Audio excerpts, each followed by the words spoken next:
So welcome to this webinar from the Institute of Measurement Control, one of a continuing series, and this one to be presented by Dave Green, the chairman of the section, and also a member of the Functional Safety Special Interest Group Steering Committee. I'll allow Dave to introduce himself, and without further ado, I'll hand over to Dave. Thanks, Harvey. Hopefully everyone caught that this is being recorded. So just so you know, that the session is being recorded. Okay, so this is the topic for today's webinar. So functional safety assessments, chore or beneficial, and hopefully by the end of the session you'll be able to answer the question as to what you think as to whether it's beneficial or a chore. Exploring in a little bit of detail functional safety assessments, what are they about, who should do them, when should we do them, and then some examples of where early life cycle phase FSAs might actually be beneficial to you as a project or to you as a company. Just a little bit about myself. So I'm a chartered electrical instrumentation engineer with over 30 years experience within high hazard industries, more than 20 years specialised in safety related systems. I moved into the world of consultancy 8 years ago, and now supports all sorts of different sectors: oil and gas, petrochems, manufacturing, utilities, renewables, nuclear, and I work 90% of my time in functional and machinery safety systems. Do a bit of ATEX and DESIR as well. I'm local section chair for Central Northwest, and as Harvey said, I'm on the SIG Exec board and also represent the Institute at the BSI and IEC committees or working groups. And I currently work at RPS here in Warrington. So that's me. Don't labour too much more. So just to give the basics really on functional safety assessments. I don't know the level of knowledge within the participants, so just do a few basics really. I'm going to refer to IEC 61511 within this presentation, which is the process sector functional safety standard, purely because that gives us a little bit more clarity and definition on functional safety assessments and when we should do them, whereas 61508 doesn't give that clarity in the current second edition. Who knows, it might come in the third edition, which is due imminently. So it tells us in 61511 that a functional safety is an investigation based on evidence to judge the functional safety achieved by one or more safety instrumented systems and or other protection layers.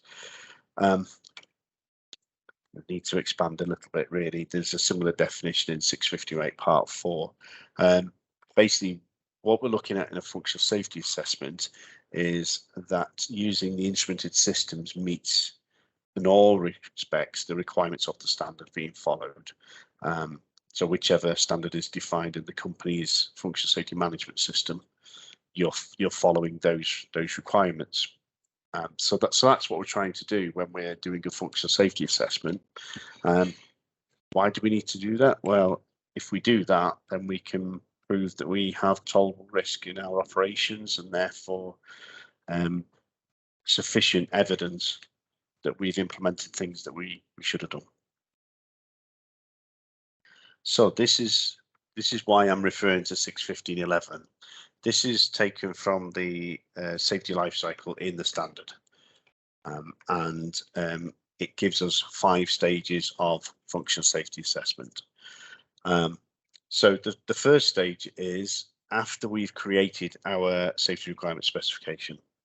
So we've completed our hazard analysis, we've completed our risk assessment, and then we've translated that into safety requirements for our systems and for our individual functions.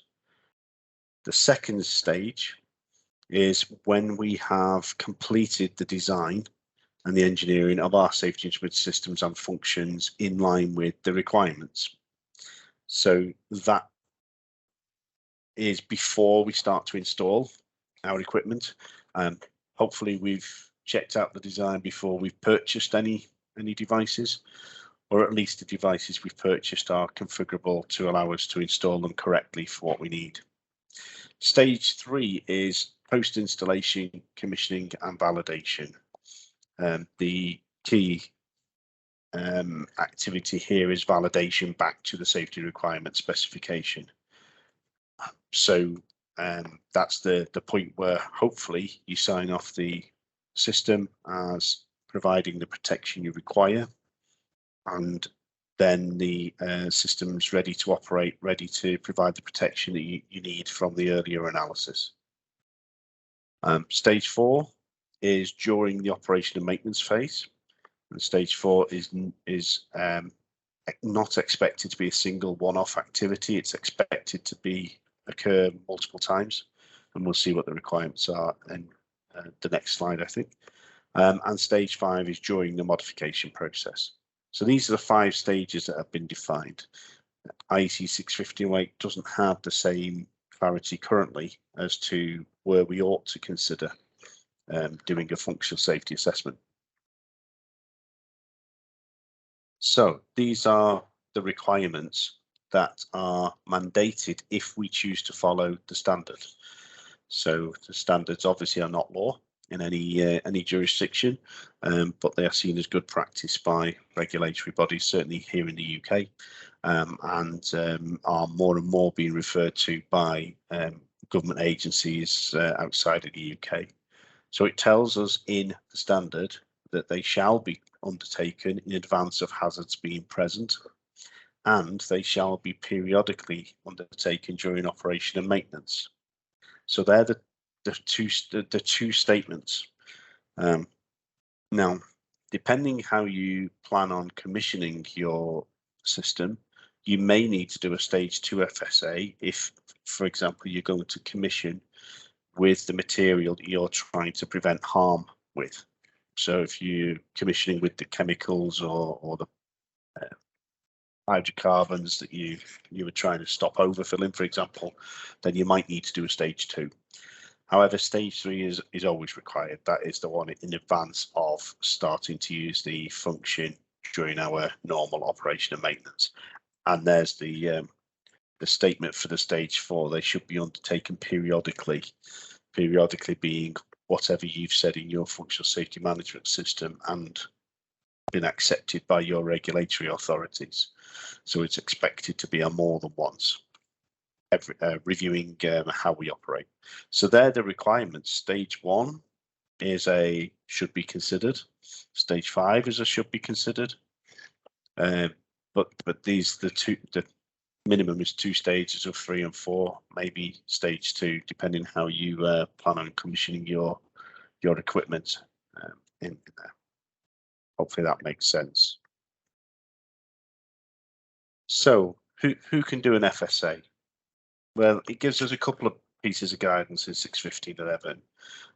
The membership of an FSA team shall include at least one senior competent person not involved in the project design team for stages 1, 2, and 3, or not involved in operation and maintenance of the SIS for stages 4 and 5. 61508 has a few more definitions of independence.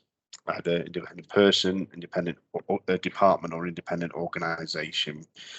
So depending which standards you follow, may need different levels of independence. Notice there it says that it should be an FSA team. The other team members contributing information, so that you can then do an effective functional safety assessment. And then the next clause is the key to the discussion on doing earlier phase FSAs versus leaving everything till the end. The FSA team shall review the work carried out on all phases of the safety life cycle prior to the stage covered by the assessment, and that have not already been covered by previous FSA. So if we just quickly skip back a page, if we are only going to do a stage 3 FSA, then our assessment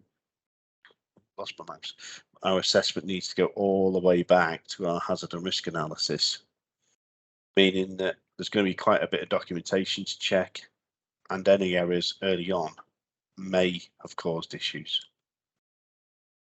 Okay, so sort of creep on to some of the benefits.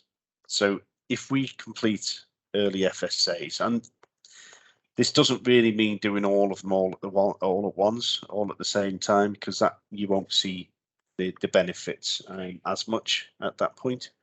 But if we do them as intended within the project life cycle in the project plan, then this is where the benefits can be seen. So if we don't correctly define our requirements, then these can be spotted early. Yeah, so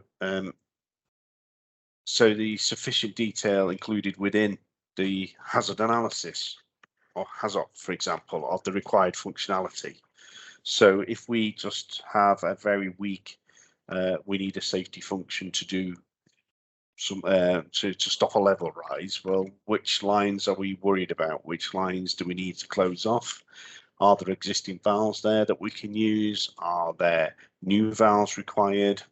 That then can be fed into the requirements, because if we don't get the functionality right for our function, it's not going to work.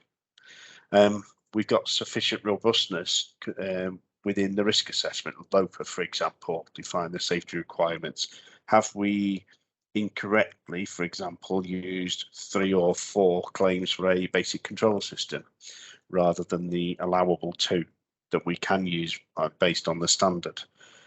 So do we have the actual correct SIL requirements and PFD targets, for example? We all know that PFD and the calculations of achieved PFD is probably one of the least reliable things we use within the world of functional safety, but we still need to make sure we've got robustness in our assessment. Ambiguities within safety requirement specifications. We will at some point end up with issues with not being able to define everything within the safety requirements as defined in clause 10 of the standard. We may have some things in the application program that we don't really know until we speak with the vendor of the selected safety system.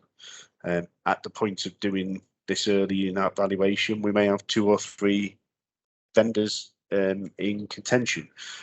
So trying to iron those issues out, or at least making sure they're flagged for further conclusion, will hopefully then mean that we benefit and we can define things earlier on. The other thing to think about at this point is that we can have a review of the hazard studies actually appearing to represent current understanding. It might be that when you're at the point of FSA stage 1, you've done 2 or 3 versions of the hazard study because there's been design changes throughout the process, and we therefore have, you know, updated understanding of consequences of causes, safeguards, or condition modifiers and enabling conditions. Things may have changed as you've gone through, and it's about confirming that those have been correctly referenced within the requirements of our safety function. So that's some benefits of stage 1 assessment if we do it at the point in time in life cycle intended. So similarly for stage 2, designs can be reviewed for the correct application of the requirements.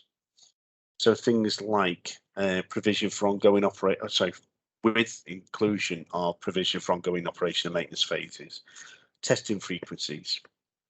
You know, are these appropriate and can these be accommodated by the end user and the client facility? If you're the end user, can you test things in the proposed intervals? We have got testing provision within the equipment design. So if we are looking at doing online testing, do we have adequate overrides or test rings or isolations?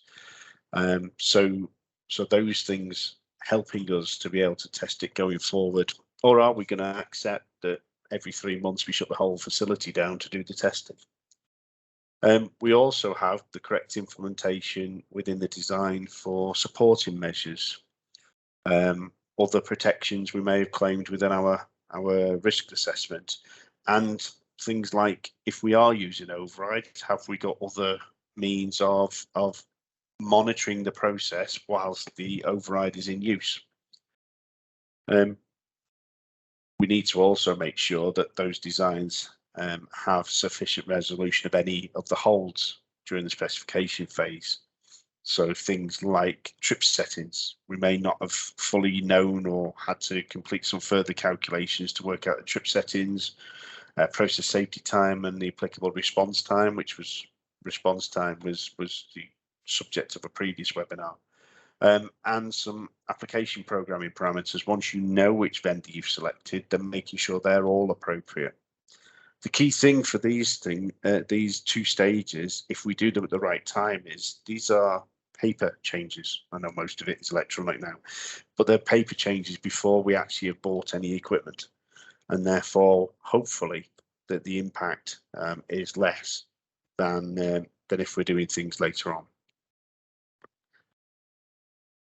So, leading on to challenges for late FSAs.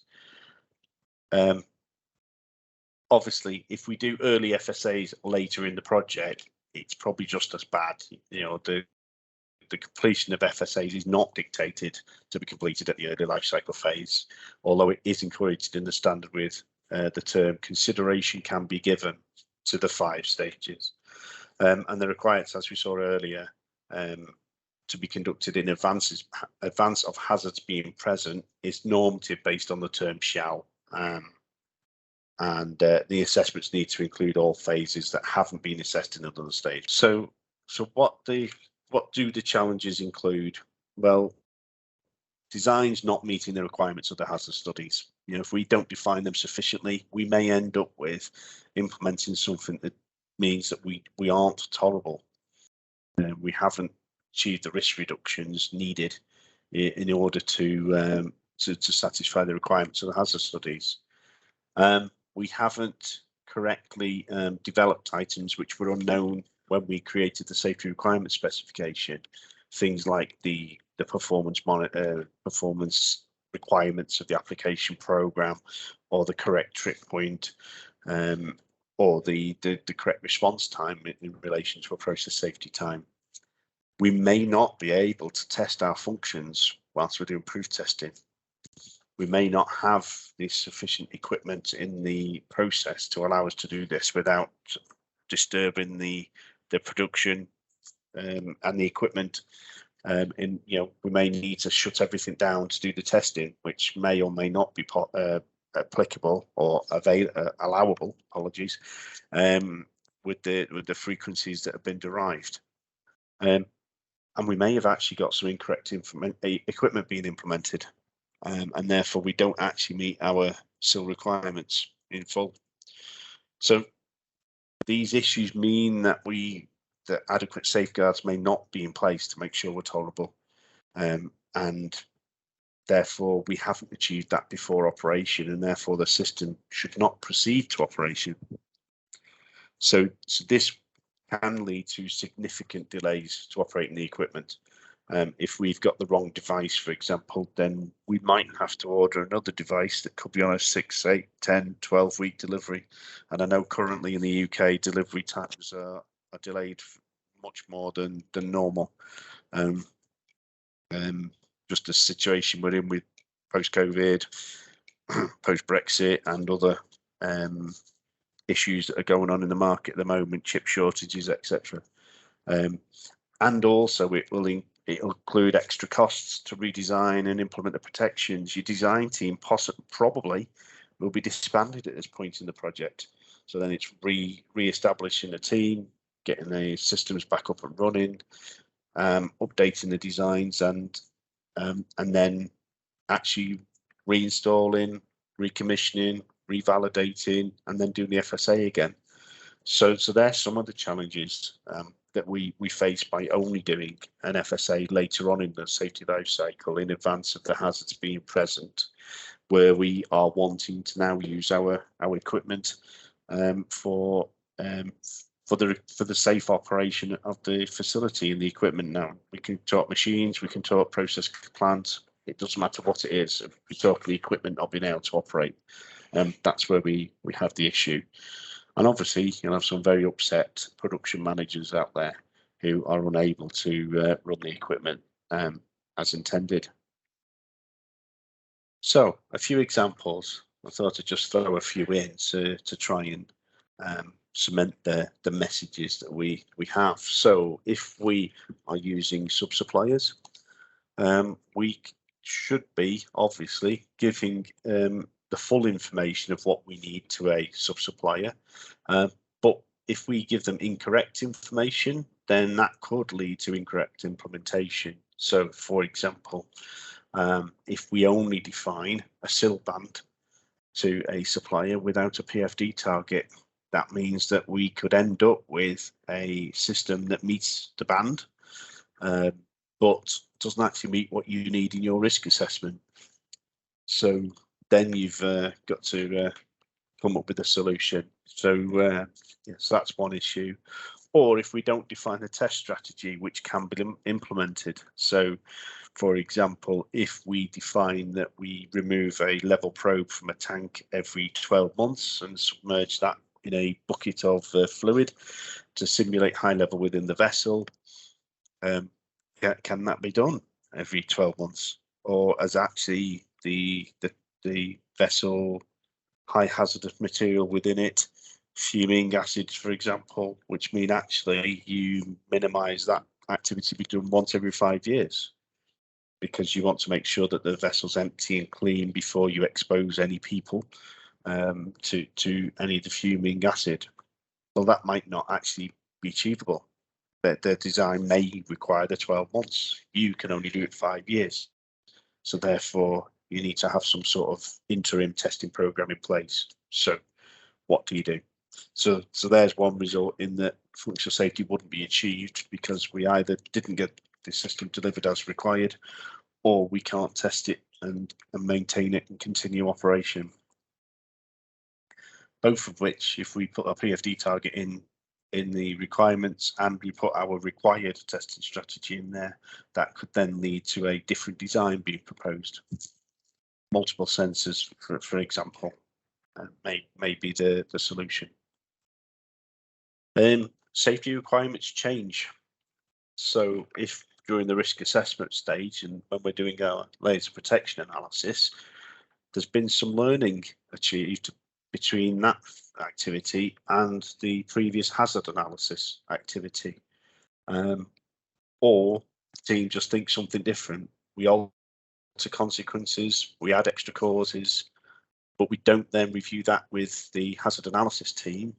We end up with two different sets of requirements, two different consequences. Which one's right? We've got a paperwork disconnect. Do we just go for the worst one? Do we go for the later one? What do we go? Do we know that the SIF is going to do the right thing when we need it to?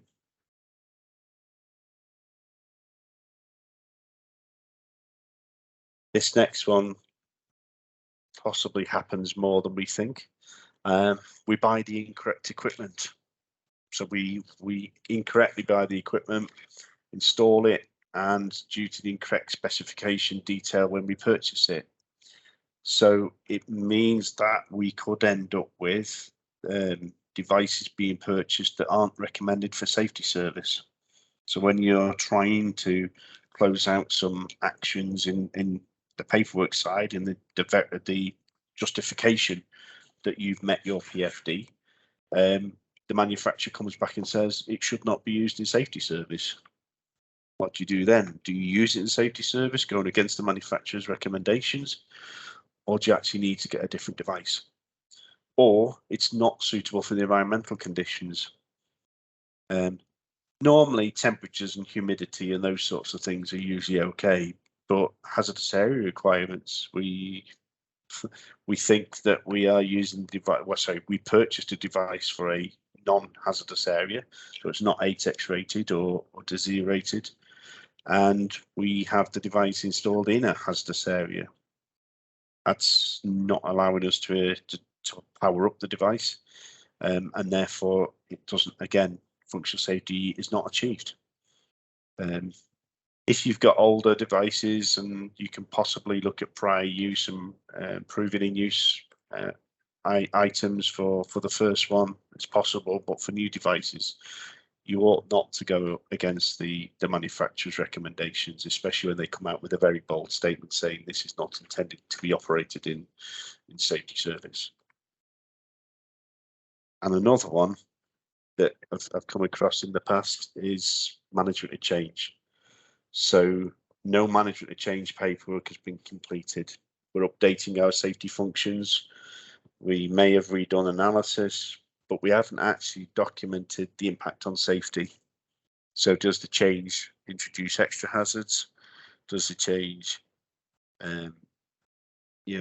make things worse on an existing hazard? And more importantly, if the change hasn't been authorised, then how do we know we're maintaining tolerable risk?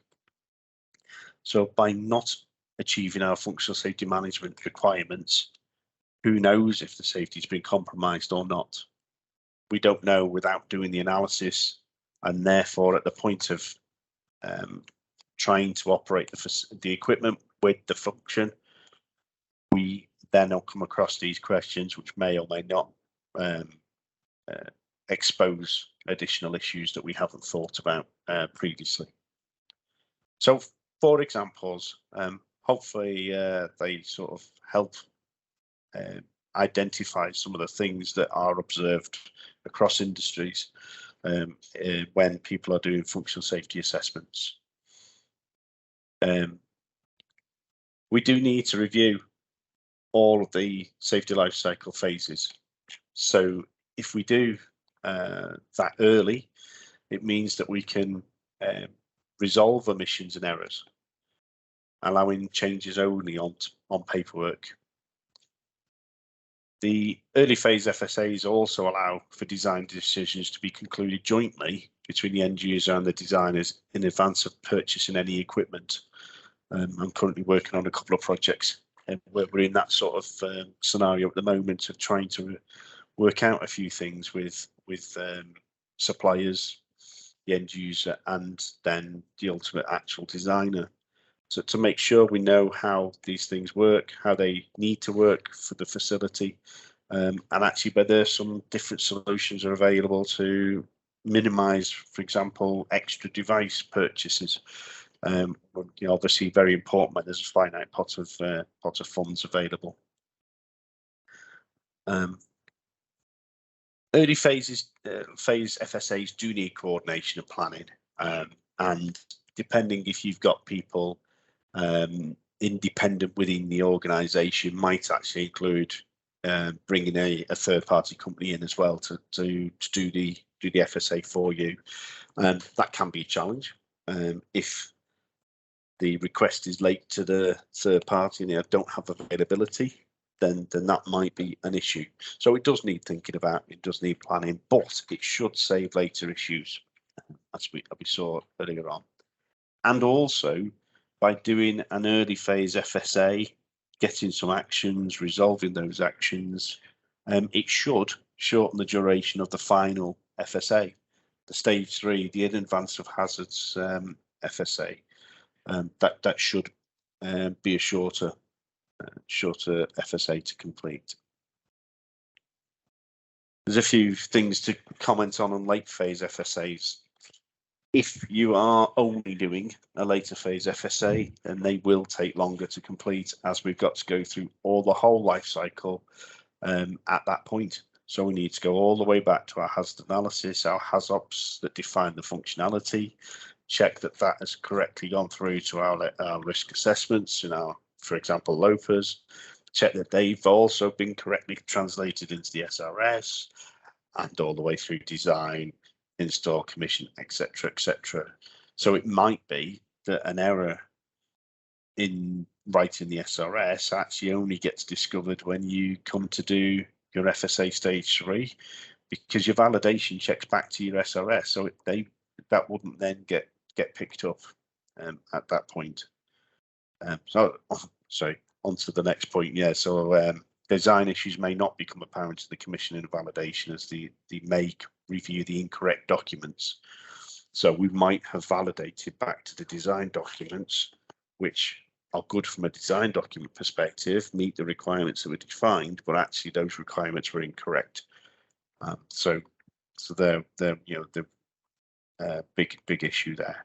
And yeah, late phase FSAs will identify incorrect information being passed into the SRSs, lead to the incorrect designs, installation and validation, and they can cause significant delays in operation at the point where the project should be complete. And there we go, we got extra spend required and needed on that project at that point. So hopefully, sorry, it's only been 30 minutes. I know we have an hour slot, but hopefully there's maybe some questions out there. But the actual doing of early phase FSAs, to me, it's a no-brainer. You'll save money in the long run on your projects.